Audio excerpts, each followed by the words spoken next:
Ya ụmụnne m ndị Igbo, ana m ekene onye ọbụla kemgbe ihe gbasara our sister Ogechi na trend online gbasara arrest o mere ya n'ikpeazụ a mgbasị nkịtị, mana bikonu ife m chọrọ ikwugo onye o mejọrọ ya gbaghara su release ya.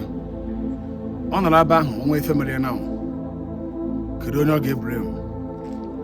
Now let me tell you something. Governor eziokwu afọ m ihe e kwuru yesterday na your video. O nwere that the GO na-ekwu maka ya na ọ bụrụ na okwu ime expose ihe eme na Patrick and other things Pastor Jonathan. Onye ọbụla amago onye na-agwa maka ya. Onye ọbụla amarago onye na-ekwu maka ya, mana o nwere ike ịja akpa ya afa. Now let me tell you Governor eziokwu, number one, that the GO na-ekwu maka ya gbasara Patrick and Jonathan. O nwere ike ọ bụrụ na ị nọ na position ikwu that in that time does not mean that the GO that in bụ plan o mere with that Jonathan. That the GO ahụ ị na-ekwu maka ya the innocent gbasara ihe gbasara Patrick is innocent gbasara that Patrick. Ihe mere na ị nọ na position to speak for him that time. And ihe na-ekwu maka ya na bụ number one, that the GO anyị na-ekwu maka ya o nwere time ịbịa na-enene live video Ogechi na-eme. Sometimes Ogechi ga-anọ na live video 3 hours. Sometimes in a day Ogechi nwere ike mee live 3 videos ebe ọ na-agba saga, ebe ọ na-akọ ihe juru ọnụ. So ị na-eme expect ka that the GO hapụ ọrụ hapụ ihe ọ na-eme nọ were phone ya na-ene saga Ogechi. O nwere that time ndị ga na-ebure m bụ ndị nọ around him. On that nke ga na-ebure m that the GO anyị na-akpa afa onwere ife onye America onye adị innocent. Onwere ife onye America onye adị innocent.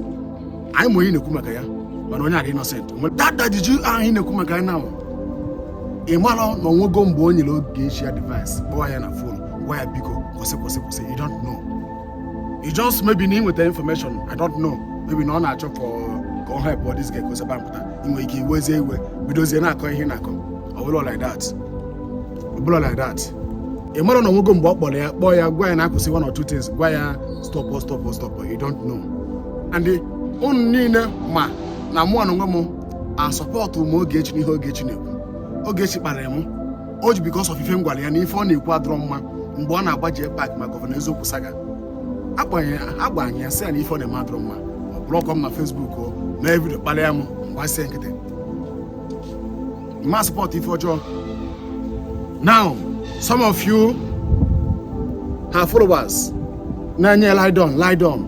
Ebe unu furu na Ogechi unu na-support na achidebanye n'ọkụ, unu ga-enyere aka ka ọ pụta n'ọkụ, unu ga-enyere aka ka case ka o make peace. Unu na-akwanye lie down, fire am.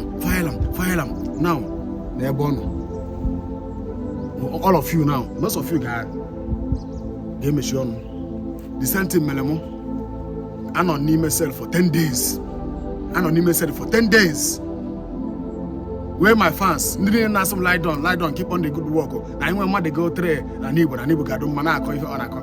Mgbe nọ n'ime cell 10 days ka ebe nọ, all of you nowhere to find.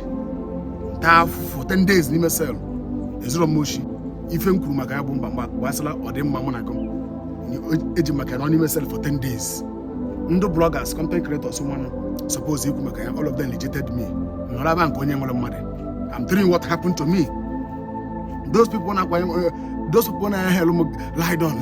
My brother, you are trying. Keep on the good work. Keep fun. Onye ọ na-apụ sam na ata afọ sọsọ. Na but me respect na those people no Ogechi around. Gazo Ogechi kwụsị ihe anyị na-ebo. Mgbe ahụ Ogechi balada first cell ọ bara na Anambra State.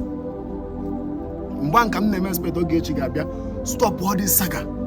Because upon Gọvanọ eziokwu that time, ife si Gọvanọ eziokwu nọ pụọ ka nji mana Gọvanọ eziokwu abụrụ onye nsogbu na ọ chọrọ ka peace do. Mana Ogechi ekwere ọ bịa na social media ụmụ nwaanyị n'ọnụ ọ na-ekwu anyhow.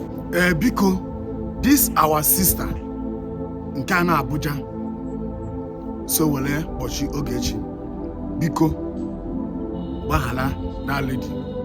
Ama m na Ogechi ọnụ ya dị too much. and the only one on Facebook ga-agbara m aka ebe na mmụọ na onwe m ewube na-apụta na-akọndem ihe Ogechi na-ekwu mgbe o bido kpaliwa jee pak maka gọvanọ eziokwu na-ekwu na-akpali everybody abịa mee vidio si ya ihe ị na-eme adụrụ ma kwụsị ya esonwechie nwanne m. She insulted me, she blocked me. Nwa nkịtị biko gbaghara ya. Onwe ife mere Ogechi ebe ọ nọ now. What will you say?